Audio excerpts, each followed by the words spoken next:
doing? Not a thing. You know, it's getting me down eating in these hamburger joints. One thing you gotta learn, eat where the truck drivers eat. They know the right spot. See, I saw a funny thing up the road just now. Good-looking dame sitting in a car all alone. Yeah, what was she doing? That's just it. She wasn't doing nothing, just sitting there. I got a rule about women. If they ain't breaking the law, let them alone.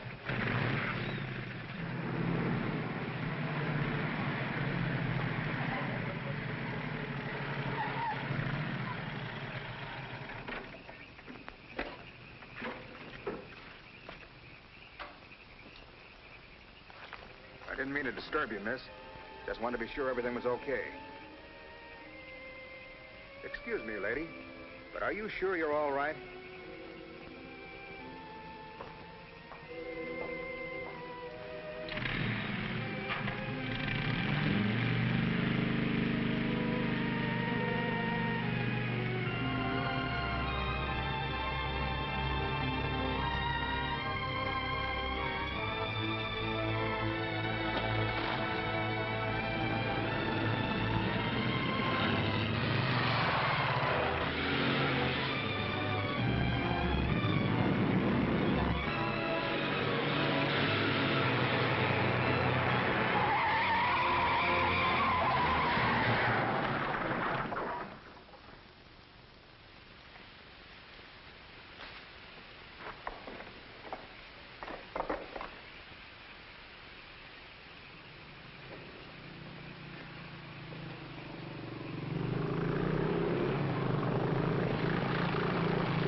How is she?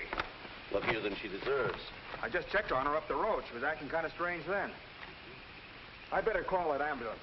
I doubt if it's serious, and I'm as good a doctor as you'll find at this time of night. Let's take her inside.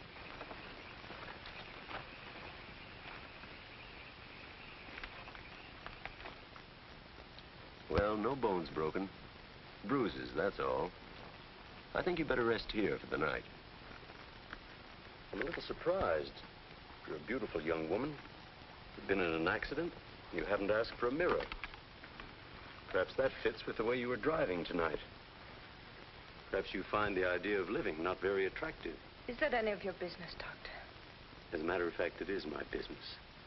I happen to be a psychiatrist. I don't need a psychiatrist. You won't mind if I disagree with you. Here's a beautiful young woman, apparently well-to-do, apparently in good physical condition, who just doesn't care what happens to her. This is interesting. Not altogether unusual, but interesting. Of course, there are the obvious deductions. It's my life, Doctor, and I prefer to run it myself. And you don't want anyone to see inside it. Perhaps you don't even want to take a look yourself. Many women haven't the courage to face themselves, so they look for escape in one excitement after another. Half my patients are like that. But I'm not one of your patients. If you tell me how much I owe you, I'll be going back to town now. Very well. I'll drive you to the station.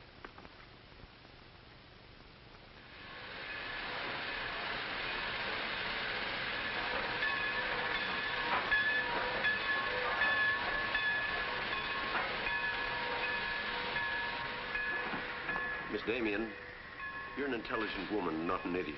Will you promise me one thing? When you get ready to throw yourself off Brooklyn Bridge, will you come and see me first?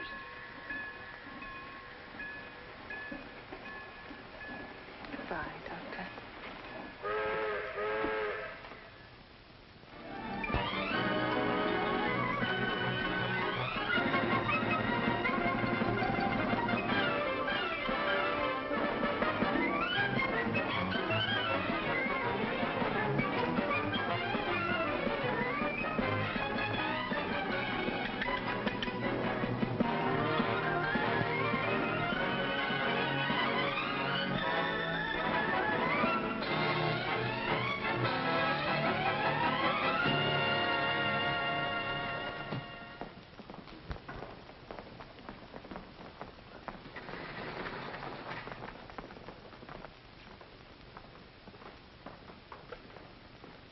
Just what is our trouble? That's what I want to know. Our trouble is Miss Damien. Miss Damien again. She's as pretty as a picture and as stubborn as a mule. But this time, there's a lot more involved than just hurting it.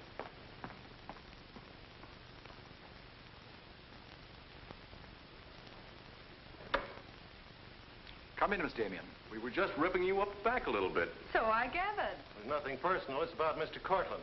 Cortland? Oh, yes. He runs a jewelry store. He owns Cortland and Company. London, Paris, Fifth Avenue. You may remember him as one of our biggest advertisers. Oh, what Shirley wants to say... I know what Shirley wants to say. I always know what Shirley wants to say. He wants to know why I killed the art layout on Mr. Cortland's famous jewels. And I understand the April number goes to press without it. That's right. In the first place, it's no art layout. It's a press agent's dream. But the result is we stand a good chance of losing the Cortland account. Now, am I running my department or am I not? I haven't said anything, Miss Damien. Well, I had a talk with Cortland. He was decidedly acid about it. I'm not interested in Cortland. But if this magazine is going to submit to advertisers' blackmail, I'd like to know about it. Now, please, Miss Damien. If that's the policy, Mr. Cranish, you better get someone else to take my place. Please, Miss Damien, just a moment. Gentlemen, if you don't mind, I'll talk to you later. I thought I should bring this to your attention. You can't blame us for trying, Mr. No, of course not. No harm done, gentlemen. Madeline, you've got yourself all worked up. Come, sit down. I'll get you a drink. No, thanks. I don't want one. No? What is this private blackmail of yours? Threatening to quit in order to win an argument. Oh, I'd just as soon quit. I mean it. Now, tell me, what's happened? You're all wound up. What's bothering Oh, you? nothing's bothering me. You know I don't want you to quit. I won't go into my personal feelings, but you are the best art editor we've ever had. How's the insomnia? Oh, I found some new sleeping pills. Red ones this time. Red pills to put you to sleep. White pills to wake you up. Doesn't sound very sensible, my dear. What are you doing this evening? Dining with Freddie Fancher. Oh, Freddie again. Oh, I couldn't get out of it, Victor. We're using some of his drawings next month. But it'll be the last time, I promise. Madeline, you're a bundle of lies. A very lovely bundle. Beautifully tied together. I'm trying to be honest, but you won't believe me, will you? No, my dear. Because I don't really think you believe yourself.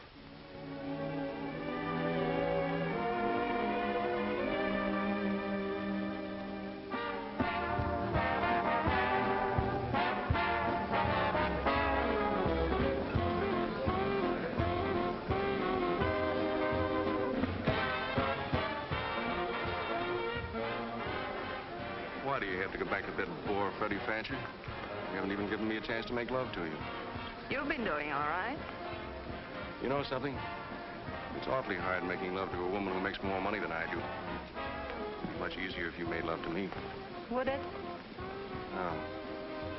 You're trying to give me the brush off, are you? Well, finally, we understand each other. Well, there you are, Freddie. There's your girl and no bones broken. I'll see you at the office, Madeline. I'd join you if somebody asked me. Nobody's asking. Fair enough. Why do you have to dance with that pollywog? Look, I've told you not to drink. I always drink, particularly when I'm with you. Oh, am I that hard to take sober? You're a voluptuous pain in the neck. I'm going home. You're not going to walk out on me. Come on, be yourself. I've told you I'm going to leave early. But you can't leave me just sitting here in the snow. I'm mad about you. In my own foul way. Good night, Freddie.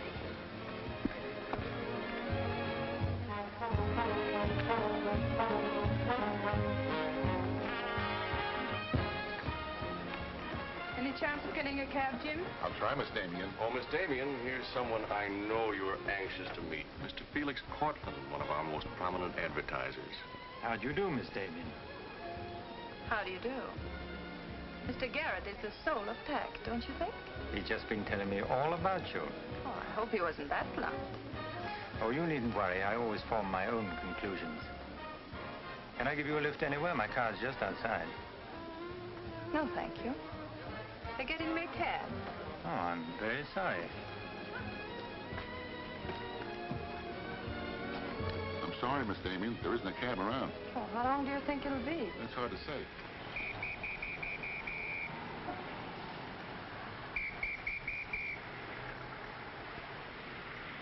Are you sure you don't want a lift?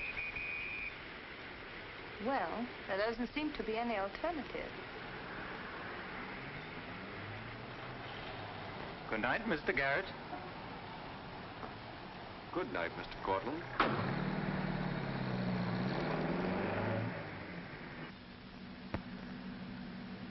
I wasn't very polite, was I? Neither was Garrett, for that matter. Oh, he always enjoys uncomfortable situations. You still feel uncomfortable? No. Frankly, I don't. Good, nor do I. You know, you're not at all what I imagined. No? No. The big international jeweler. I happen to inherit a business that runs itself very nicely. As a matter of fact, you don't look like an art editor. More like a work of art. That layout on your jewels is still a wretched piece of copy. I can only admire your good taste. And I'm still not going to... I wouldn't try and persuade you for the world. Mr. Cortland, I think you're a very dangerous man. I only wish it were so. The truth is, I'm a very ordinary one.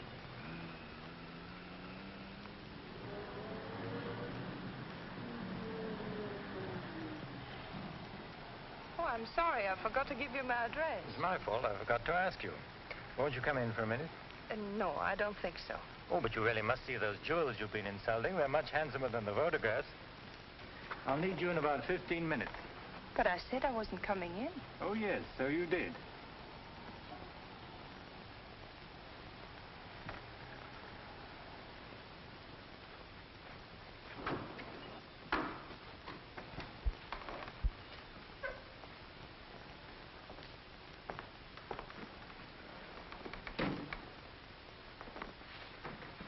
Let me take your wrap. Well, I'm only going to stay a minute, you know. Of course.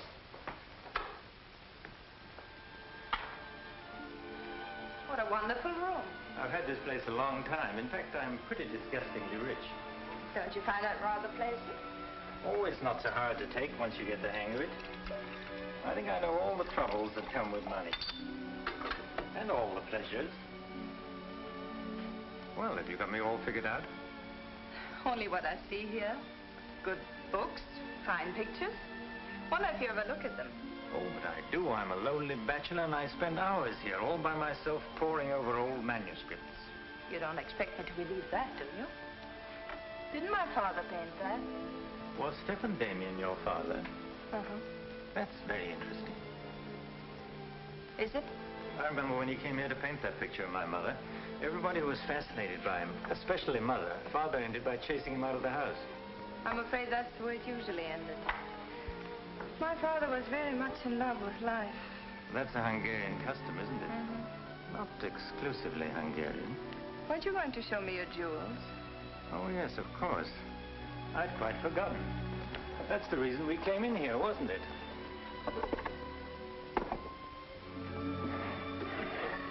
You ought to feel very flattered, Miss Damien. This safe is one of my darkest secrets. You really want to see those jewels? Not particularly. I can't tell a brilliant from a diamond. Not one person in 100 can. But then very few people are intelligent enough to admit it. Thank you. How about another drink? No, thanks.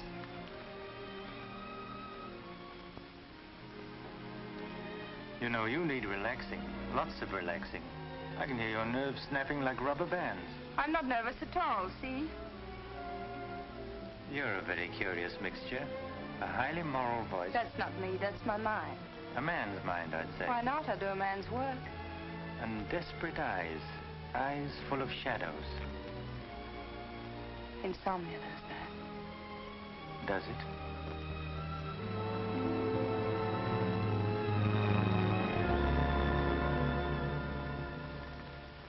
Dean, Miss Damien, give you her secretary.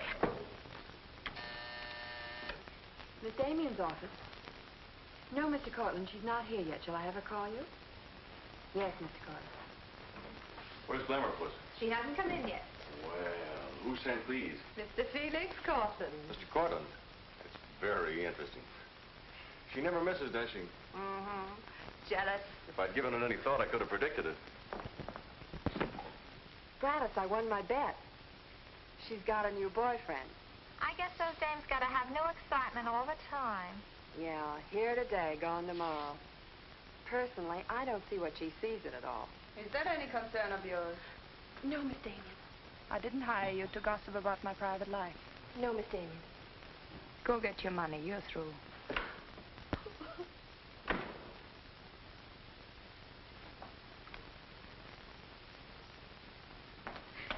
Damien come in yet?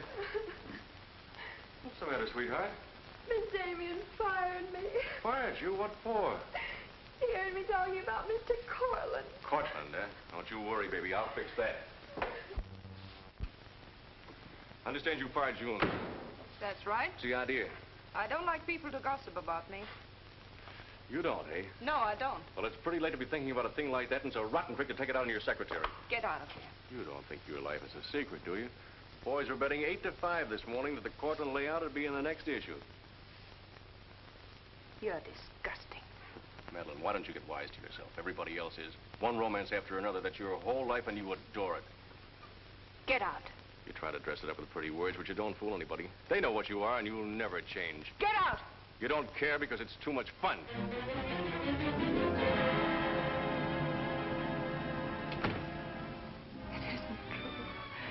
It isn't true. It isn't true.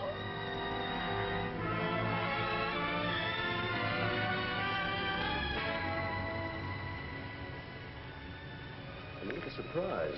Here's a beautiful woman who just doesn't care what happens to her.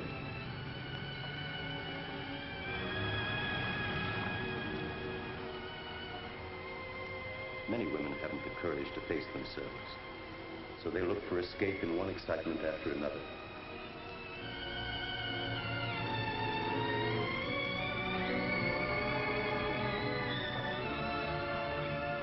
Perhaps you find the idea of living not very attractive. Lady, if you want to kill yourself, why don't you try the fridge?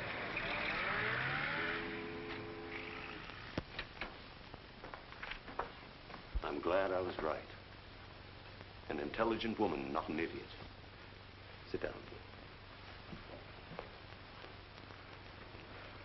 That's it.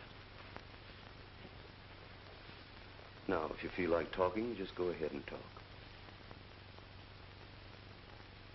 You're afraid, aren't you? Well, it's our job to find out why. To explore the shadows and throw light on what we find there. Then you'll be able to see yourself clearly and face yourself honestly. When you can do that, you won't be afraid anymore.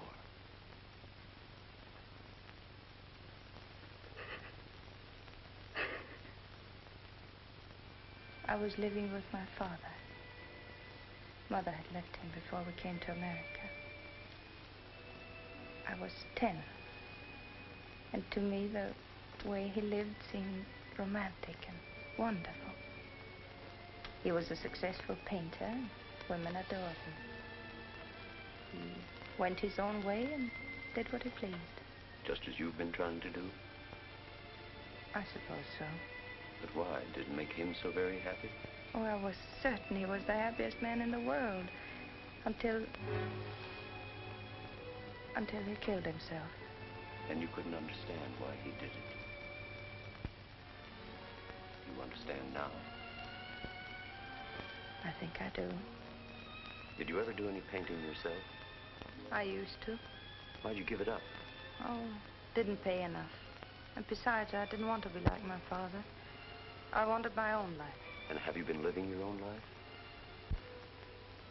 Of course I have. The kind of life you really want? I don't know. I don't know. Don't you think you've been hiding from yourself? Did you ever try and discover the person you really were, deep down underneath? I never cared to. I'm not so sure I do now.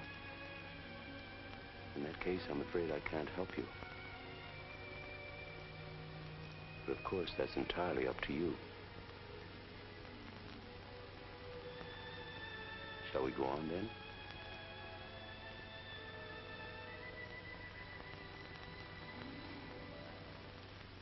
I was doing what I wanted to do. Paying my own way and making my own rules. Nobody was hurt. Nobody but yourself. And it didn't really make you happy, did it? Wasn't that because down underneath you knew there was something missing? Something important? I suppose so. That would worry you, wouldn't it? And then you would drug yourself with the excitement of more excitement. Oh, I know the pattern, Miss Damien. You're suffering from a disease of the times. A neurotic malady as commonplace as chronic alcoholism. Suppose for a moment that you were an alcoholic. They're much the same, you know. Unsure of themselves underneath. and seeking reassurance from new excitement. Instead of getting at the cause, the drunkard solves his problem by taking another drink. This, of course, is no solution. And eventually we find him sprawled hopelessly at a bar, without the strength or even the desire to save himself. I can't go on with this. You're not helping me. You're insulting me. You've been insulting yourself, Miss Damien. Insulting your body and insulting your soul. Your life hasn't been gay and glamorous at all. It's just been muddled and senseless. You know that now. And if you really want to change it, you can start right away. Now it's up to you.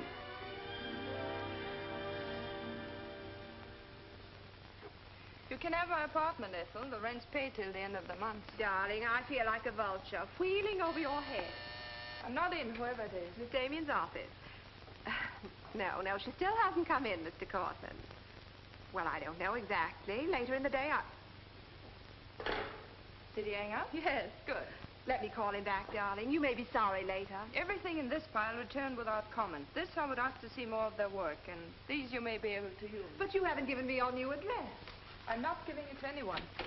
Hello, Madeline. Beautiful, would you mind popping out for a minute? That's just 60 seconds. You better talk fast. Madeline, I'm on a jam. I've got to raise some money. I need about $5,000. What do you expect me to do about it? Well, I thought you might talk to Cortland. I'm sure he'd let you have it if you ask him nicely. You're really quite a rat, aren't you? Look, Madeline, I'm in debt up to here. I only make $100 a week, and you know I can't live on that. $5,000 doesn't mean a thing to Cortland. You better get out of here before I lose my temper. You're forcing me to say things that I don't want to say, but if you're going to act cold and virtuous about it, you'll hear them. Suppose I tell Cranish. Tell him what? About Cortland. You know, you've got a very nice job here, but you won't have it very long if I tell Cranish. I don't want to tell him, but... What's so funny? As a blackmailer, you are pitiful. Go on, tell him. Tell him what a rat I am, and you are, and he is. Go on, use my phone if you want, and my desk, and my office. I'm through with all of them.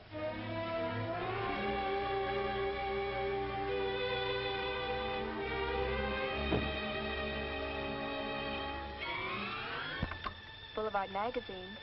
No, Miss Damien hasn't been back. Just a moment, please. I'm sorry, she doesn't work here anymore. You might try at her home. Waldorf Apartments. Waldorf Apartments? Miss Damien? Oh, no, she gave up her apartment. Why don't you try the post office? Dahlgren? Dalton? Dalton? Damien. Here, Richard Caleb, 137 West 50th Street.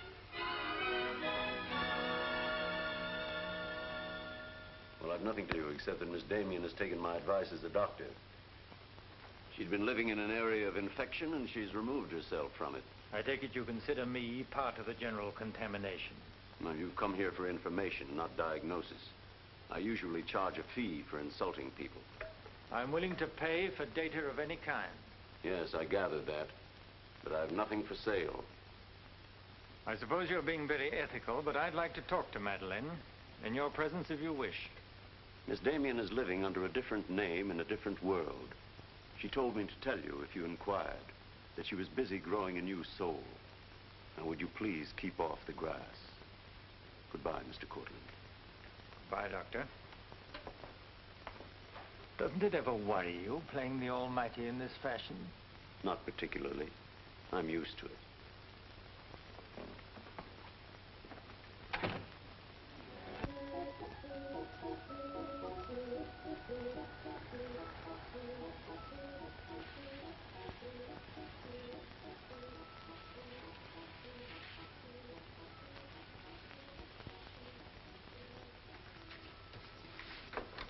How's it look? It's better than torn wallpaper. So you think I've talent, then? Well, you'll do better after you get the hang of it. I only hope the new tenant will like it. Well, he seems awful particular. He's a floor walker at Macy's. Oh, well, you can always give it back to me. He'll never sell it, you know. Take my advice and try something more cheerful. You know, like flowers and butterflies. I'll do that. Thank you, Mrs. Geiger.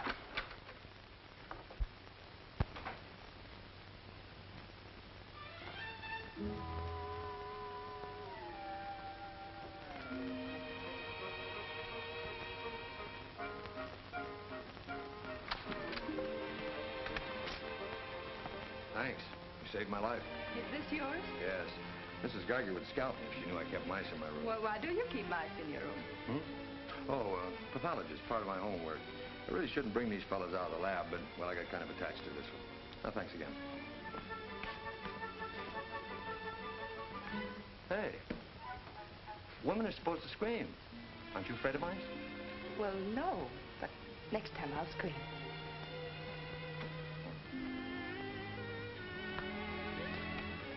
Good afternoon, Miss Green. Hello, how's the work going? Oh, all right, I think. Yes.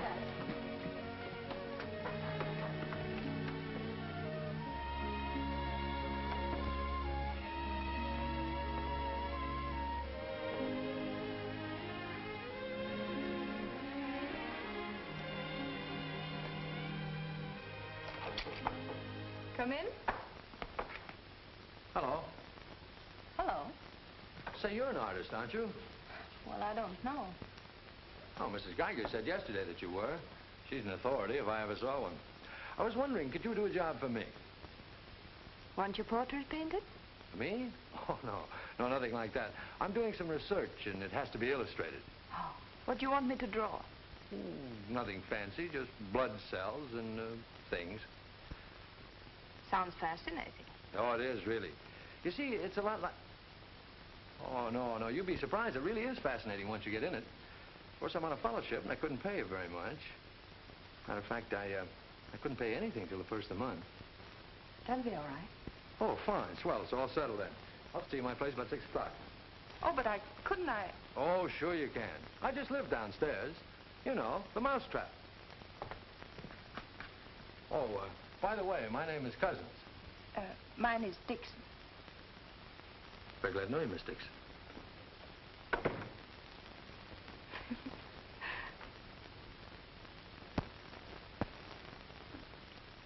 Just what am I drawing? Am I allowed to find out?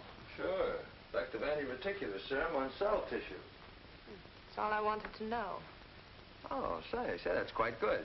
I'll take it to the lab with me in the morning. Just about ready for the next one.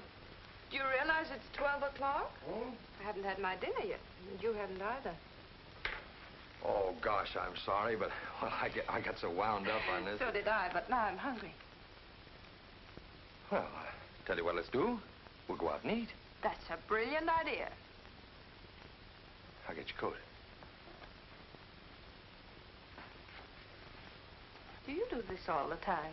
Only since I got out of the Army. I was lucky to get this job of research. Now I've got to get it finished. Then what? Oh, then I go back to Oregon and become the usual respectable small-town doctor. No mice? No. No mice. Head colds and belly aches. $5 a visit. Maybe you'll like it. You'll get some rest. Oh, I'll get plenty of rest, all right, but I don't think I'll like it.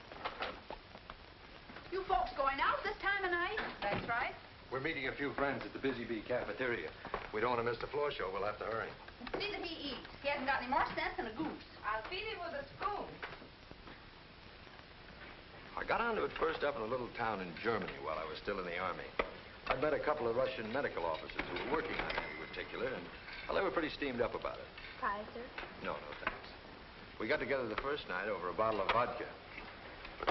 I remember the town was still burning. Well, maybe it was the vodka, but anyhow, we got to talking about anti-reticular, and, well, I guess I got pretty excited. You mean you speak Russian? Over a bottle of vodka, anybody speaks Russian. Care for some coffee? No, thanks. I've milk. Oh, one, please. At any rate, I promised myself that night that just as soon as the war was over, I was going to do a job of this. You haven't stopped to eat ever since. That's an error I'm just about to rectify. $1 even. There you are. Thank you. Thank you. You, sure you've got everything you want? Oh, yes, thanks. You know, I don't think you're much of a doctor. Do you call this a sensible diet? Pancakes and pickles? Well, scientifically, there's two kinds of diets. The kind that doctors prescribe and the stuff they eat themselves. Oh, but you're always in such a rush. You can't make scientific discoveries that way. Sure you can. Take Banning. He saw some flies nibbling at a piece of pancreas. Figured out that there must be sugar in it, and in 1 minute he had the idea for insulin. You know, you're a very lovely girl. You're not being very scientific, Doctor. Oh, but I am. It's the very heart of science. It's the truth. Let's talk about insulin. Insulin.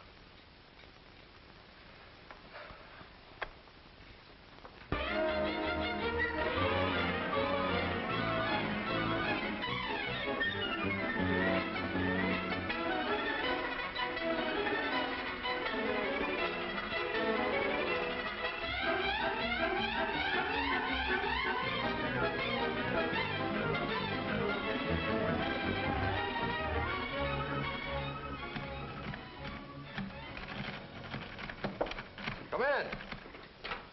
Hello. Hello. Say, did you buy these new manuscript covers? Yes, are they all right? Oh, sure, they're fine. How much they cost? Oh, nothing at all. Something like 20 cents. Oh, nothing at all, huh? You know you can buy a pair of good mice for 20 cents? David, I have some wonderful news. I just sold a picture. No fooling. Who bought it? The floor walker downstairs. He said it's almost as good as a photograph. Well, the man has great taste. Oh, I think it's wonderful. I'm proud of you. And I'm a little proud of myself, too. David Cousins on anti-reticular. Oh, David, it looks fine. It's important, isn't it? I mean, not just to you, but really important. Well, it won't cure all the ills of man or beast, but yes. Yes, I think it may be important. And I also think that I better hand it in before I start changing it again. Like to come along? Oh, could I? Well, sure. Why not? I think you've been drawing blood cells long enough. It's time now for you to meet one of them face to face.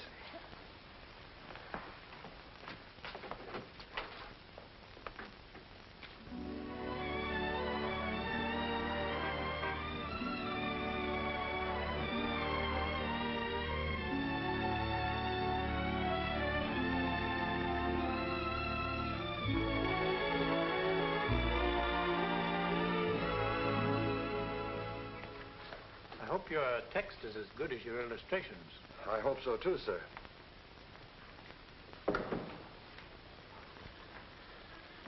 Well, that's that. You didn't tell him there were your drawings, did you? I didn't tell him they weren't. Come on, I'll show you my lab. Coffee. I wouldn't try and drink it if I were you. Assistant pathologist.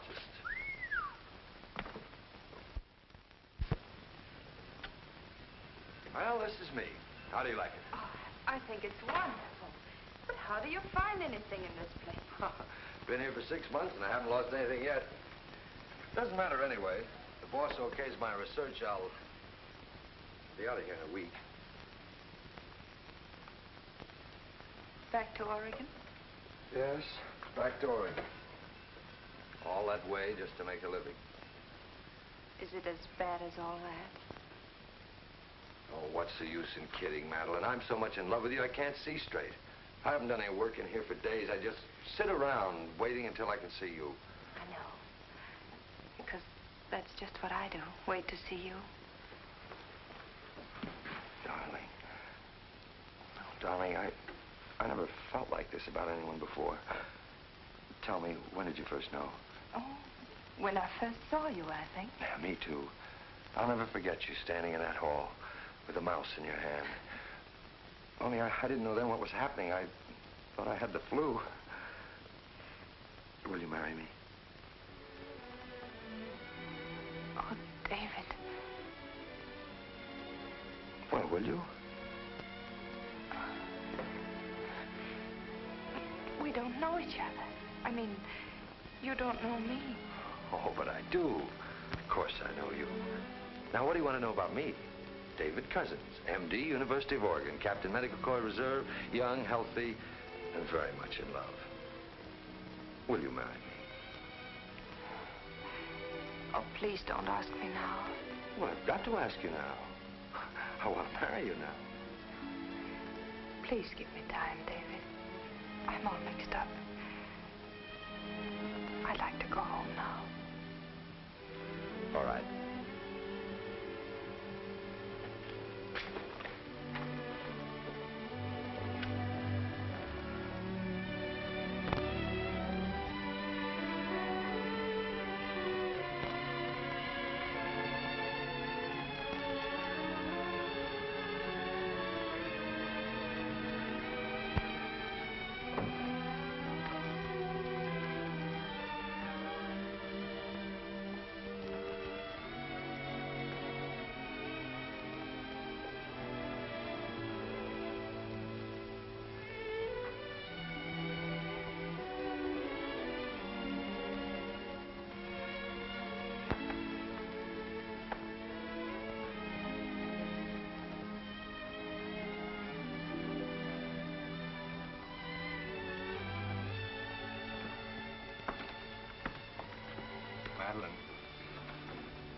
You haven't answered a rather important question I asked you. I can't say no, because I wouldn't mean it. Darling.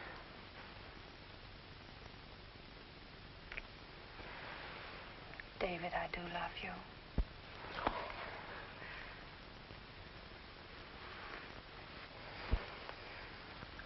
Good night, darling. Good night.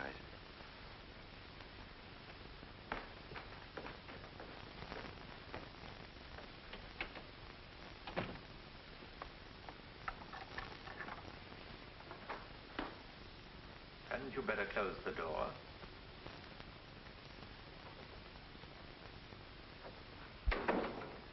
A gentleman I hired provided me with your new address and the proper keys. Suppose someone had seen you. You wouldn't have cared, would you? I didn't think it mattered. You see, I expected to find you wretched and lonely, grappling with your complexes.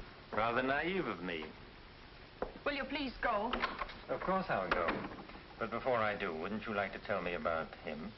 Why? I'm in love. Now, laugh if you want. I don't feel like laughing. I've always wondered if it were possible for people like you and me. And you think you've really got it? Love eternal, the fireside, the slippers, the whole thing? Yes, the whole thing. I'm very glad for you. And I think I'm a little sad for myself. You haven't told him, have you? Told him what? Well, about me, for instance. Why should I tell him? You're absolutely right. You shouldn't. Men prefer to keep their illusions, don't they? Please go. If you ever need me, you let me know, won't you? And don't call the past too many names.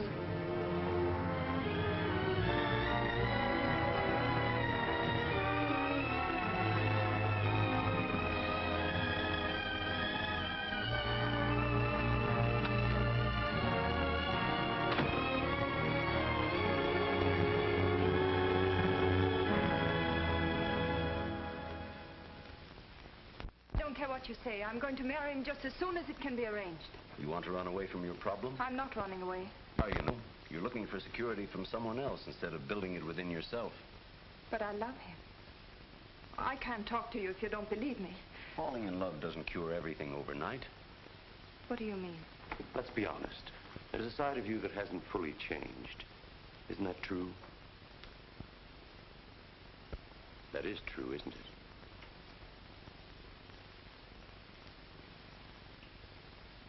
Yes.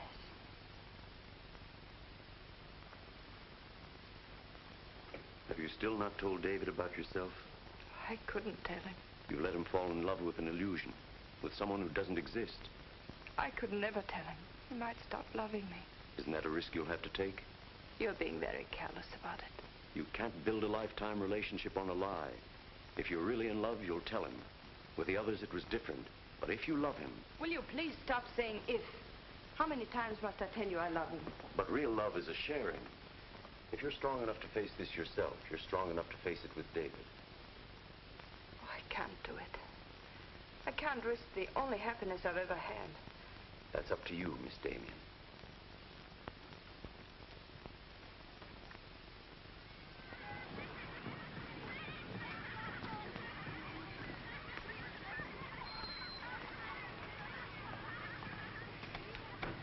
Hi.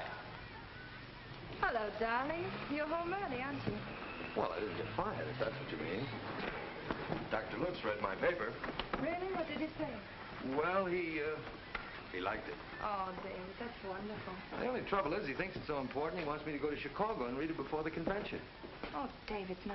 Well, that's not my idea. I don't want to go. Well, when will you have to leave? Tonight. Got to catch the 8 o'clock plane. And when will you come back? Oh, I don't know. A few days. But I tell you what. As soon as I get back, let's get married. You can get a license in 3 days, and it only takes 15 minutes to get married. You still want to marry me, don't you? More than anything in the world.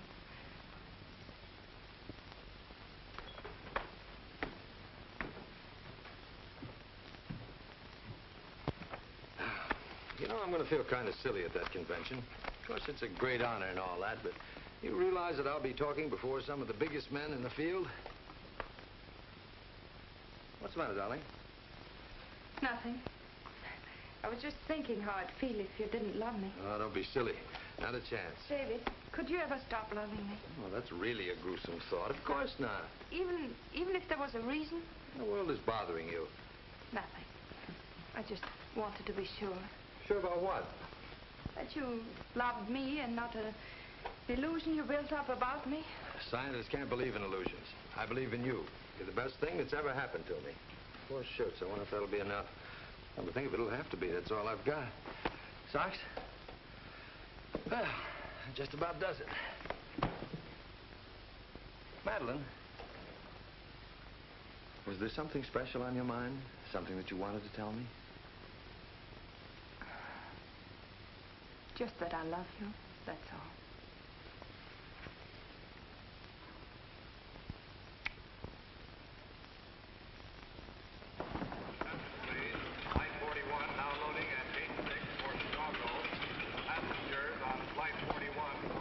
Write me every day? Every day. Hope you miss me. Hope you suffer like a maniac. I will, I promise. Oh, gosh, I hate to leave you. You know, I'm going to be jealous. Jealous of what? Oh, I don't know. Nobody, everybody. Just jealous. Darling, I belong to you. Don't you know that? I'm only alive because you love me. We'll be married the minute I get back. Well, look who's here. If it isn't Madeline.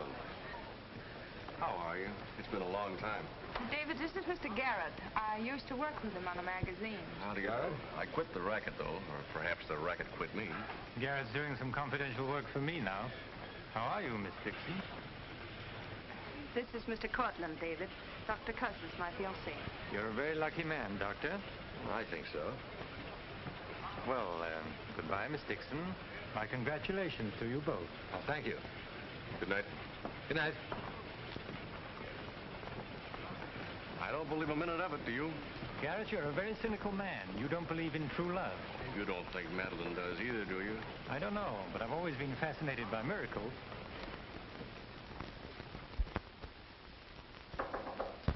Come in. Telegram for you, Miss Dixon. I thought I'd bring it up myself. I thought it might be important. That news? He won't be back till Friday. That's men for you. You never can count on them. Oh, I forgot. A doctor somebody called you, said you were to call Miss Ethel Royce. She's been trying to get in touch with you. Friend of yours? Yes. I suppose you got your own reasons, but you ought to get out and see your friends, instead of sitting in this room all day and all night. Thanks, Mrs. Geiger. None of my business, mind you.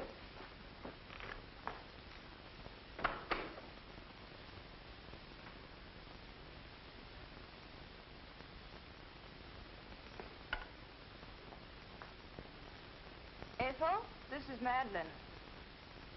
Madeline. Darling, but this is really a voice from the dead. I pestered that doctor of yours for hours. I just have to talk to you. Well, what about? Well, you remember that art supplement, the one you started? Well, I do need your help, dear. I'm in an awful mess. Sorry, dear. I'll never come into that office again as long as I live. Oh, but I wouldn't ask you to do that. Just meet me somewhere. It'll only take an hour, I promise. Well, if it's just the two of us. All right.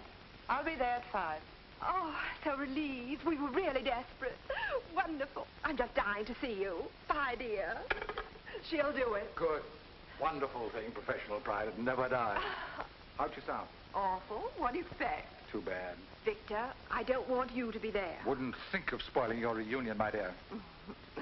I don't trust Madeline, doctor or no doctor. Nor you either, my sweet.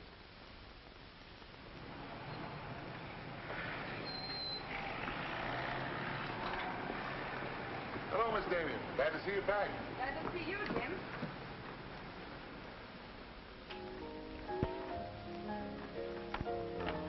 Hello, Luigi. Is Miss Royce here? She just came in, Miss Damien. We missed you, Miss Damien. Have you been away? No, but it's nice to be back just the same. Hello, Ethel. Darling, you look wonderful. A little pale, but so interesting. You know, I can't stay very long. Oh, I understand, dear. We'll get right to work. The usual, Miss Damien? Well, I don't know, Carl. You'd better. Wait till you see the mess I'm in with the supplement. All right, Carl. Darling, I'm just dying to hear what you've been up to. You must tell me everything. but there's nothing to tell. Come on, let's go to work.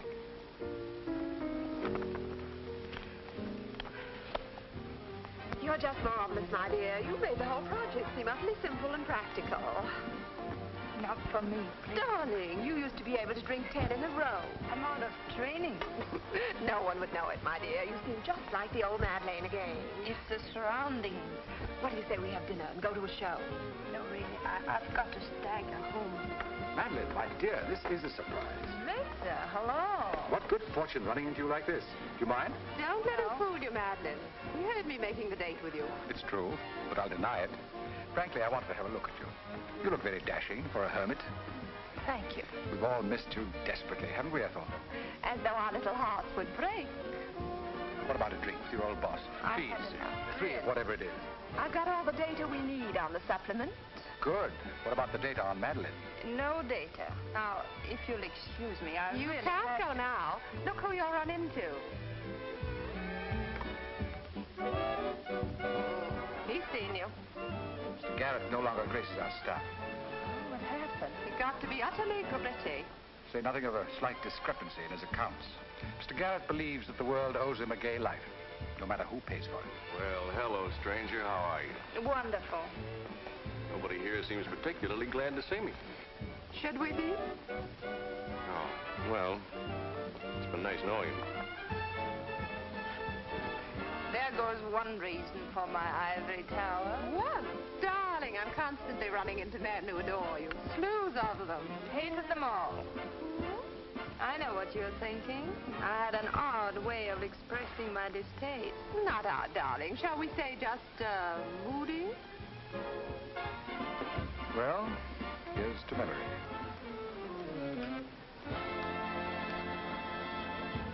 May I speak to Mr. Cortland, please? Just a moment, sir.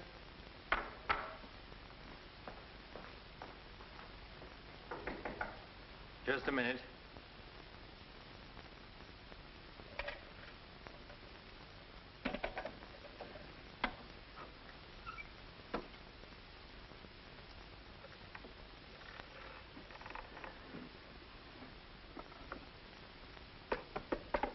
Come in. Mr. Garrett on the phone, sir. All right. Hello, Garrett. I have some interesting news. Do you know who's here? Madeline. How considerate of you to call. By the way, I've just been through the stones in my safe, and one's missing. The stone's not terribly important, but you're the only person who knows about my safe, and the fact is you did have my keys for quite a while yesterday. What are you getting at? Only that I don't like thieves. But you're being ridiculous. Let me come over and talk about it. There's nothing to talk about. I'm taking it up with the police. But, Cortland, you can't do that.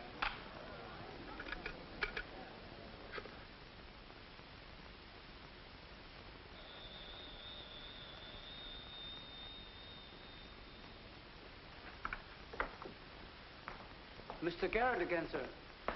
Tell him I've gone out. I'm sorry, Mr. Cortland has just left.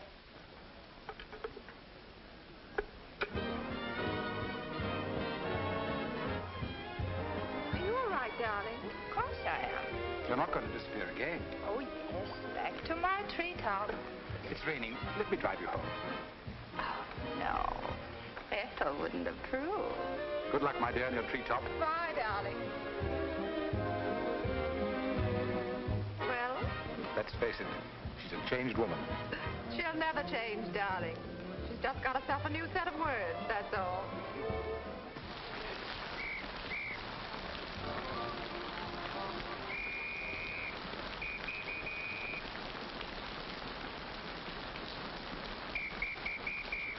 Madeline. Hop in.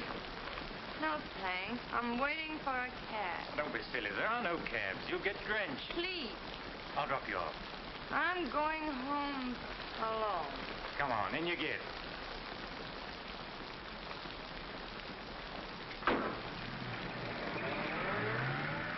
I hope you didn't get too wet. Your concern is touching. Quite a coincidence finding you in the rain. Is it? I can't lie to you, especially when there's no point to it. I was informed you were playing hooky. You're detestable. I'm really not detestable at all. I happen to be very fond of beauty, which shouldn't be a crime in your eyes. Please, no debates. I'm a little dizzy.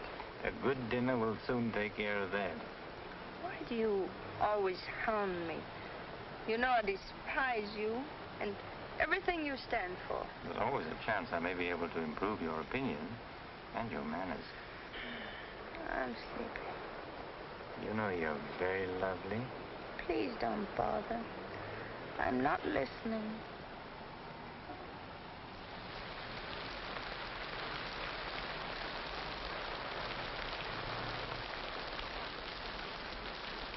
Where are we?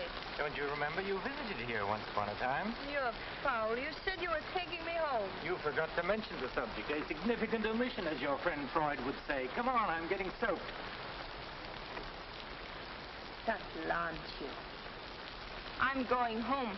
Right after dinner. Think how wonderful you'll feel when you slap my face.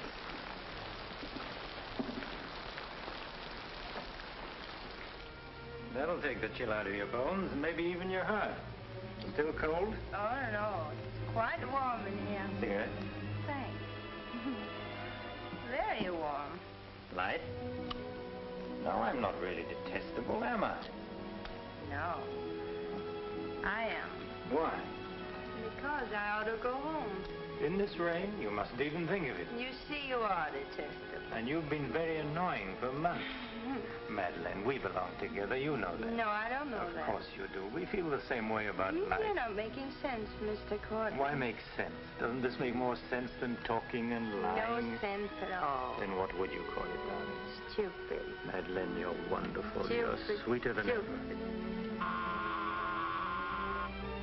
I'd better see who it is.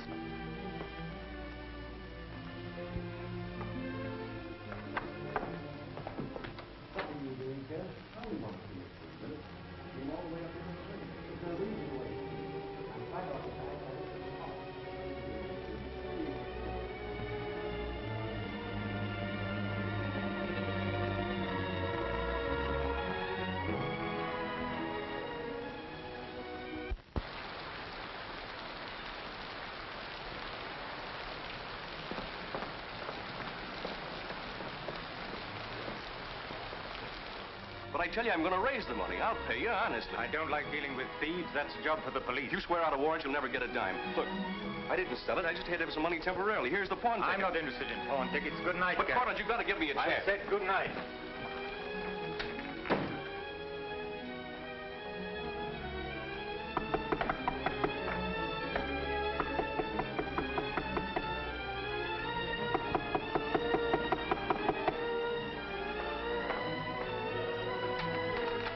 Got to let me talk to you. Let me explain this. You stupid fool. I'll have the stone back. I'll get it to you. I promise I will. All I need is a little more time, just a couple of weeks. What are you doing? Phoning the police. You can't do that. I'm not going to let you ruin me.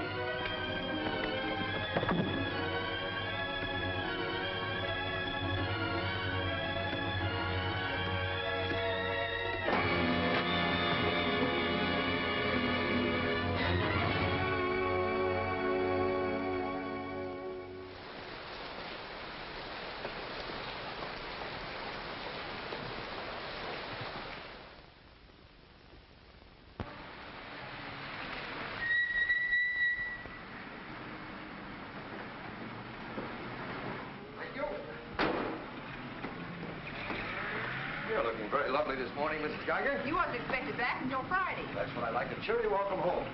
Miss Dixon upstairs? I haven't seen her this morning. Who is it?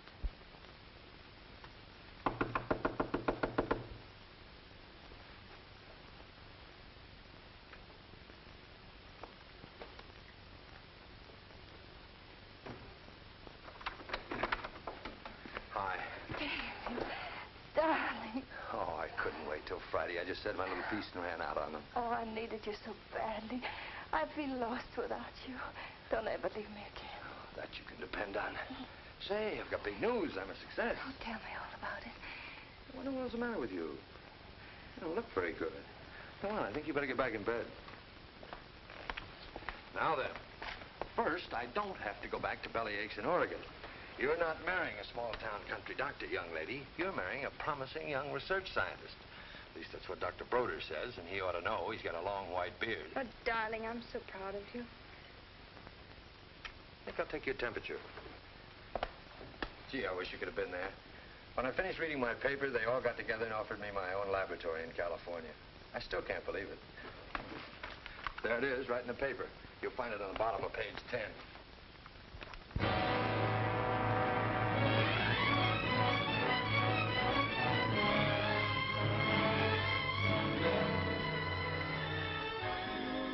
He makes you feel that you're really important. You know what he said to... Madeline. Madeline, what's the matter? David. Oh, darling, you're cold as ice. You've got a chill.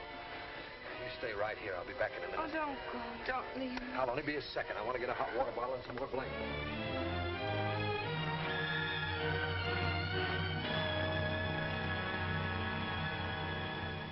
Miss Madeline Dixon at home? I don't know. Friends of hers? We're from police headquarters. Where's her room? Upstairs. What do you want to see Miss Dixon about? We'll tell her. Well, perhaps you'd better tell me first. Miss Dixon isn't well. Who are you? He's a doctor. He lives here. If it isn't important, I suggest you come back tomorrow. It's important. Could you get some extra blankets and a hot water bottle, please? You a friend of Miss Dixon's? Yes, what? Just asking. Well, what is it, an accident or something? I wouldn't call it an accident. Well, we should cut out this mystery and tell me what it's all about. Okay, Doc, take it easy. Madeline, these men are from the police. They want to... We'll take over from here, Doc. I'm Sergeant Patelli. This is Sergeant Beitler. You're a friend of Felix Cortland's, weren't you? Matter of fact, you were with him last night. No, I wasn't. Did you see Mr. Cortland any time yesterday? No, I didn't. Now, look, Miss Damien, we wouldn't be here asking questions unless we already knew most of the answers. Oh, wait a minute. Her name's not Damien. I think you've got the wrong party. I think maybe you've got the wrong party, Doc. Her name happens to be Damien. This happens to be a case of murder. Take a look at that newspaper. I want to know what's going on in here. This is my house, and I've got to know. Sorry, madam. We'll talk to you later. As long as I've been here, there's never been police Take in her this and see house. what you can find out. lady. Come on. Now, Miss Damien, tell us what happened last night. What time did you leave Cortland's house? Oh, Dave. You and this guy, Cortland, were pretty sweet on each other, isn't that right? Oh, but it isn't. It isn't true. Now, according to the chauffeur, you got to Cortland's house at 6:45. What time did you leave? Oh, but I didn't go into the house. I met him by accident. David, don't look at me like that. How long have you known Miss Damien, Doc? Not very long, only a few months. Know that she was mixed up with this guy, Cortland? Oh, but it's a lie. David, it's a lie. Okay, so you didn't go into the house with Cortland? No, I didn't. He wanted me to come to the house, but I wouldn't do it. Oh, I didn't go into the house. I didn't, I tell you. Who you telling, me or the doc here? Did you get anything? She came in about 9. In a cab? No, she was walking in the rain. Landlady said she looked kind of wild-eyed. What about Cortland? He was here, all right. He visited her a couple of weeks ago. Get the date? Yeah, April 10th, around midnight. Anything else? The landlady thought that Cortland had a key to this place. She was kind of vague as to how he got it. I didn't give him a key. David, you can't believe that. I've got his key ring here. This one fits. He had a key, all right.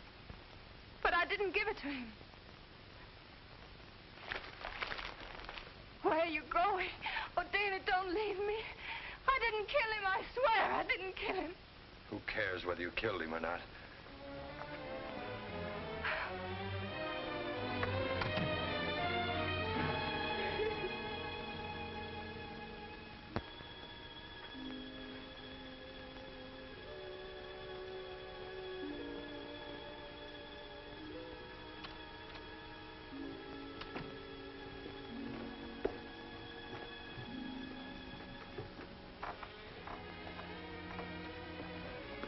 Could I see him for just a minute?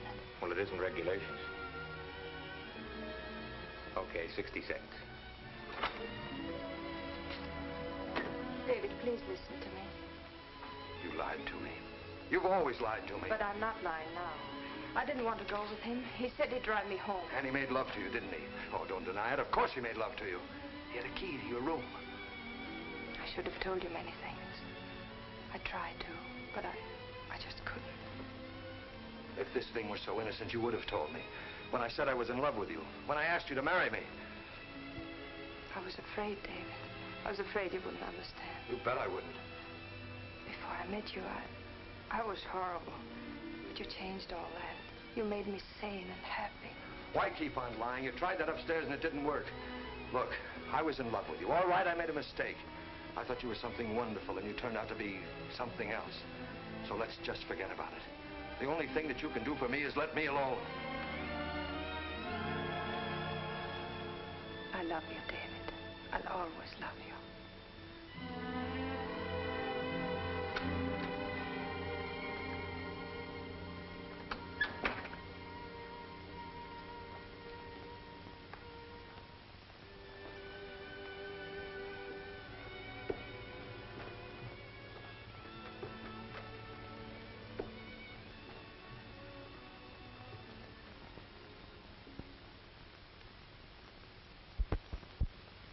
So, ladies and gentlemen of the jury, the prosecution will prove beyond a shadow of a doubt that Madeline Damien is guilty of the premeditated murder of Felix Cortland. We will prove that she was in his apartment the night he was murdered. We will prove that her fingerprints are on the table lighter with which he was murdered. And we will prove further that she had a motive for the murder. For after all, this is a very simple story. To one man, Dr. Cousins, she was a pure and noble woman. To the other, Felix Cortland, an irresponsible light of love. Too self-indulgent to be faithful to the man she wanted to marry. Too weak and lacking in character to break with Cortland. Her twisted soul was bent on a heartless deceit. To make one man believe what all others knew to be a lie. And when Cortland threatened to expose her, she went to his apartment to plead with him in the only way she knew. She embraced him. She made love to him. And when, in spite of that, he threatened to expose the lie that she was living, she silenced him forever. Ladies and gentlemen of the jury, the state asks you to find Madeline Damien guilty. Guilty of murder in the first degree. On the night Mr. Cortland called on the defendant, did you let him into her apartment? I certainly did not. How did he get in then? He must have had a key of his own. The key of his own? Where was the defendant when he arrived? Out to the doctor, I suppose, pulling the wool over his eyes.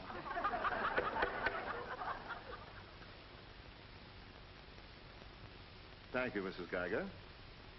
Your witness, Mr. Mitchell. You've got to let me cross-examine her. No questions. Miss Damien, I can't defend you properly if you won't let me. We've got to put up a fight. Fight? What for? And now, Mr. Garrett, just what was the nature of the work you did for Mr. Cortland? Well, most of it was personal. Confidential secretary, I suppose you'd call it. And in that capacity, you were in a position to learn a great deal about his private life? Yes, of course.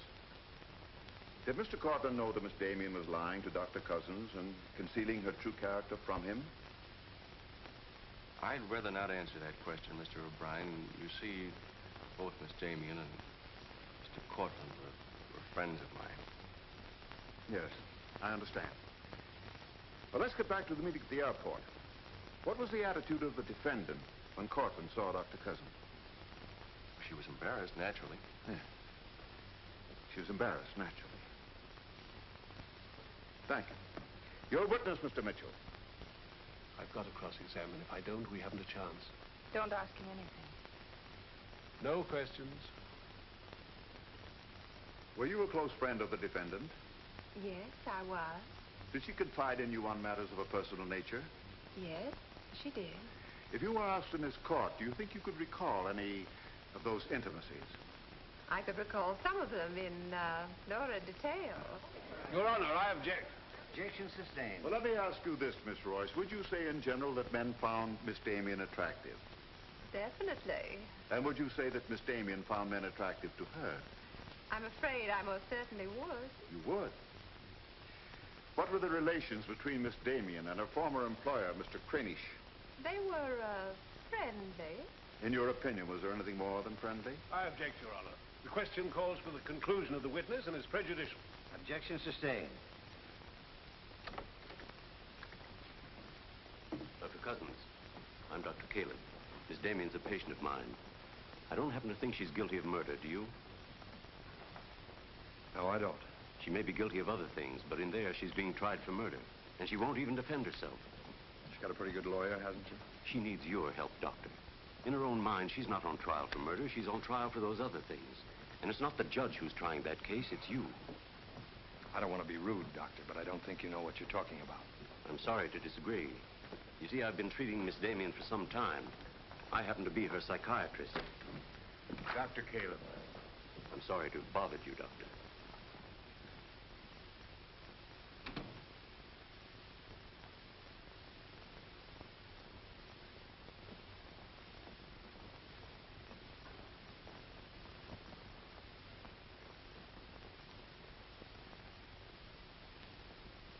Your name, please? Richard Caleb. You're a psychiatrist? I am. Miss Damien came to you as a patient? Yes? Did she come of her own free will? Yes, of course. Isn't it true, Doctor, that people do not go to a psychiatrist unless they consider themselves, well, shall we say, not well balanced? In general, that's correct. As a matter of fact, wasn't Miss Damien on the verge of committing suicide when she made her first visit to you? Your Honor, I object. Well, no matter. We'll prove that by other witnesses. However, is it not true that people who come to you as patients come with problems? Objection. Objection overruled. Well, Doctor? There'd be no point in their coming to me if they didn't have problems. So the defendant came to you with a problem. Do you mind telling us, Doctor, in your opinion, just what was Miss Damien's problem? That is a confidential matter between doctor and patient. I'm afraid I can't discuss it. Well, during the course of your treatment of Miss Damien, did you ever discuss her relationship with Dr. David Cousins? Yes, we did. Well, bearing in mind the fact that she's engaged to be married to Dr. Cousins, do you think she was as frank with him as she should have been? As a matter of fact, I urged her to tell him everything. And did she? Not to my knowledge. Well, why not, Doctor? Why didn't she? I'm afraid you'll have to ask Miss Damien about that. Did you ever meet Dr. Cousins? Yes, just a few minutes ago. Well, I'm sure you found him a reasonable, intelligent young man, and yet the defendant refused to confide in him. Having met Dr. Cousins, I think I can see why Miss Damien hesitated to confide in him. Do you mind telling us why? It's my impression that Dr. Cousins hasn't the capacity, either emotionally or intellectually, to understand a problem like Miss Damien's.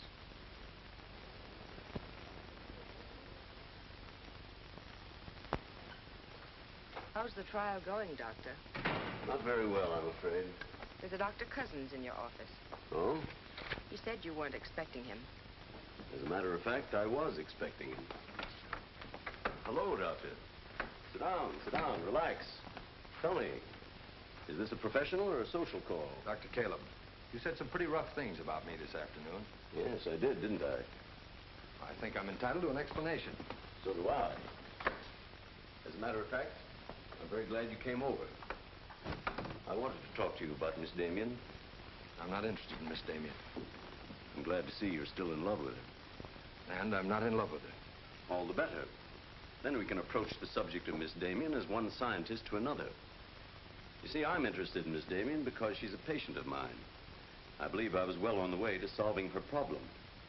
It would be most distressing to me if she were to die now for a crime she didn't commit. It would be as though you had lost one of your white mice, one that you had just inoculated. What's all this got to do with me? Only this, that when you testify tomorrow, you'll be asked to tell the truth. The whole truth. The whole truth about a human soul is a complicated proposition. Now, I'm not going to tell you anything about Miss Damien that you haven't already heard. But isn't it possible that you've picked up a few stray facts and added them up to a conclusion that's entirely wrong?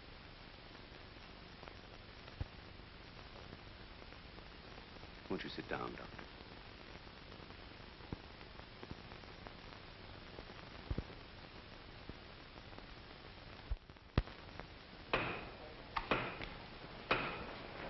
Hear ye, hear ye, hear ye. The court is now on stage.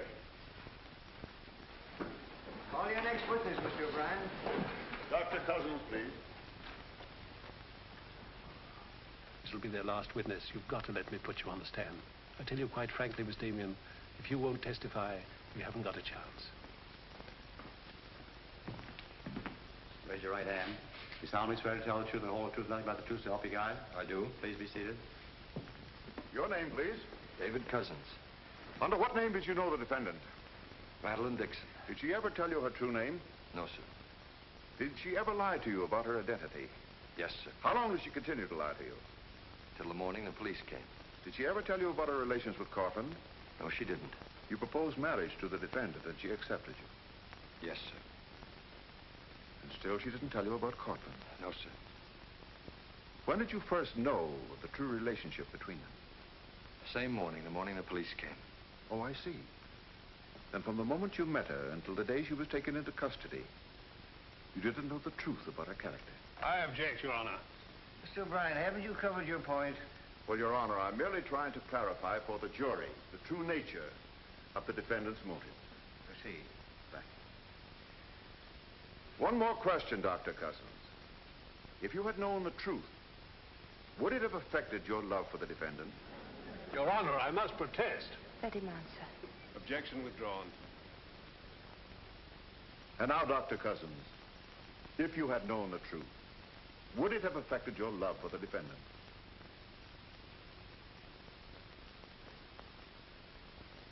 I was in love with Miss Damien then, and I'm in love with her now. Your witness, Mitchell. No questions.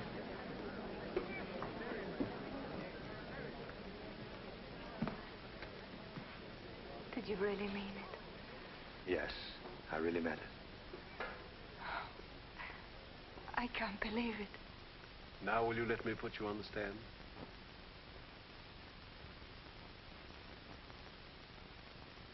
You admit you went to Cortland's apartment that night? Yes. He made love to you? Yes. Did you have any conversations about Dr. Cousins? No. Positive? Yes, I am. But tell me, Miss Damien, were you in love with Felix Cortland? No, I wasn't. Were you in love with Dr. Cousins? Yes. Oh. But you went to Cortland's apartment nevertheless. Yes, I told you that. You were in love with one man, yet you chose to visit the apartment of a man you didn't love. Did you go of your own free will? Yes. Mr. Cortland didn't force you or threaten you? No. Then why did you visit him? I don't know. I made a mistake. You made a mistake. As you've told us on several occasions that you and Mr. Cortland were interrupted by a mysterious intruder, can you tell this jury anything definite about that person? Anything at all? No, I didn't see him. You didn't see him? I only heard his voice. You seemed very certain it was a man. It was a man. What did he say? Well, I don't know. They were talking in the hall. I couldn't tell what they were saying. Yes, you heard a voice. You're willing to swear it was a man, and you couldn't hear what he said. Now, what sort of a person do you think would be calling at that time of night? A bill collector? A man selling magazines? Or perhaps even a burglar? Why not a burglar? Mr. Cortland was a very wealthy man. He must have been a very timid burglar because nothing was stolen. Of course, you realize that Mr. Cortland kept his jewels in a vault at the store? Not all of them. He kept some at home in his safe. Safe? What safe? The one in his living room? You didn't by any chance see that safe, did you, Miss Damien? Yes, I did. The court, please. This is the first we've heard about a safe. I asked for a recess to examine the apartment. Well, Your Honor, we've been all over the apartment. But if there is a safe, and if it has been robbed... Gentlemen, court is adjourned until tomorrow morning. I suggest the district attorney, the attorney for the defendant, examine the apartment together.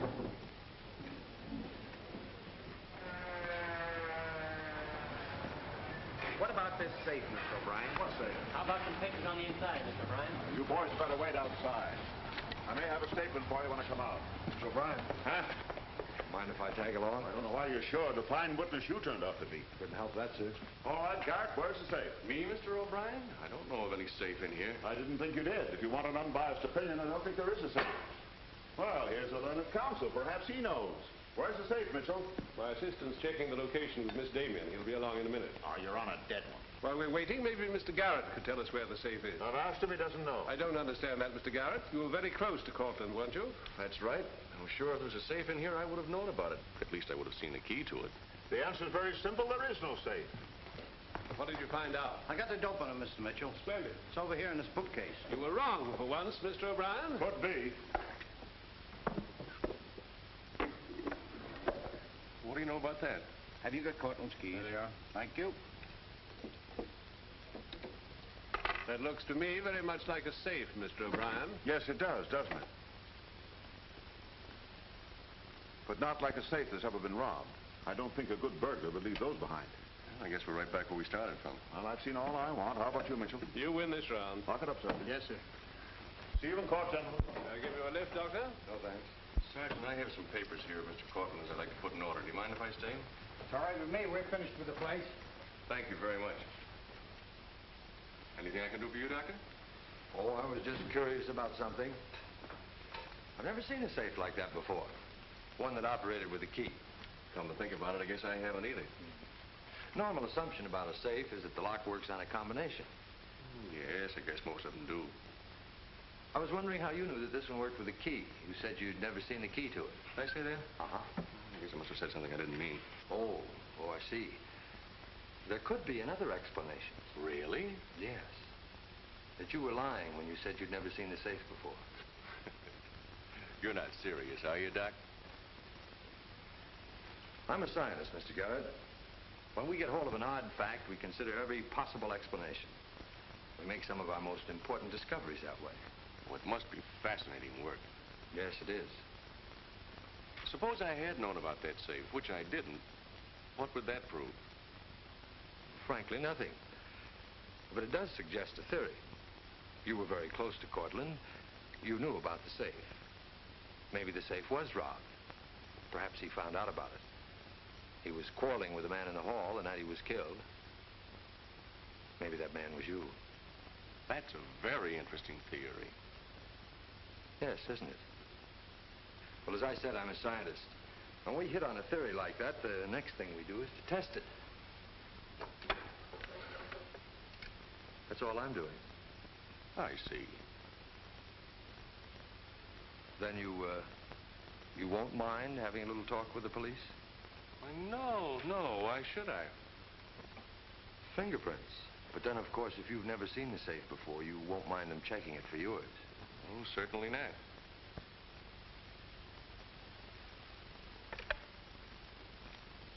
The number is Spring 73100.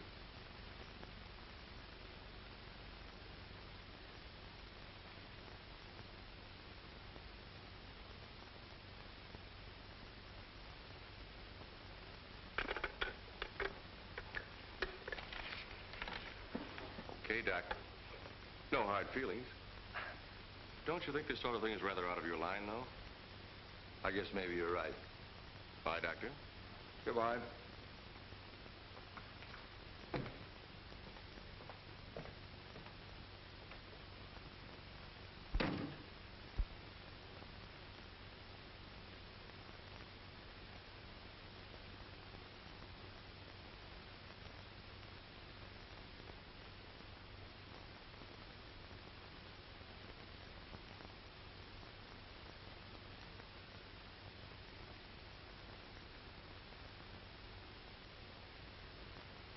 Spring 73100, wasn't it, Mr. Garrett?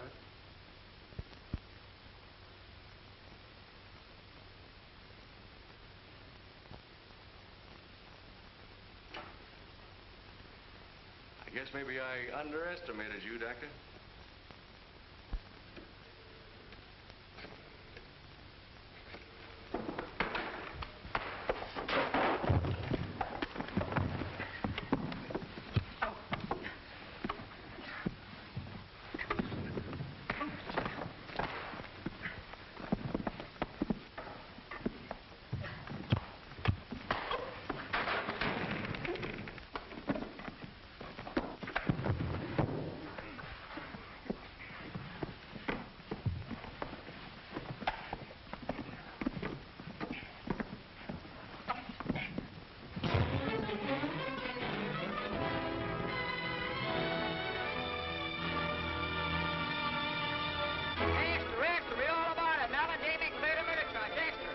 Flashes from the Associated Press newsroom. Bulletin.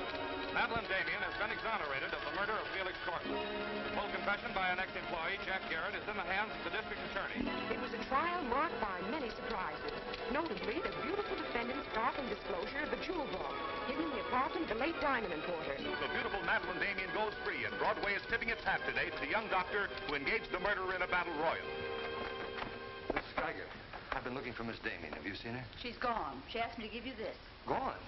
Well, where did she go? I couldn't get a word out of her, but I know she left the airport more than an hour ago.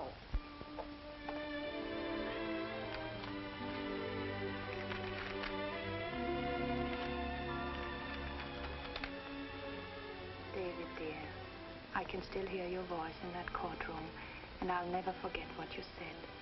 You did much more than save my life. You made my life worth saving.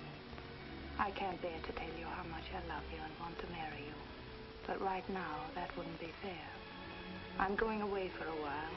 I want to be terribly sure, after all this, that I can really be the kind of person you once thought I was. Maybe after a while that will be possible. And then, when we're both sure, David, please ask me again. Goodbye, my darling.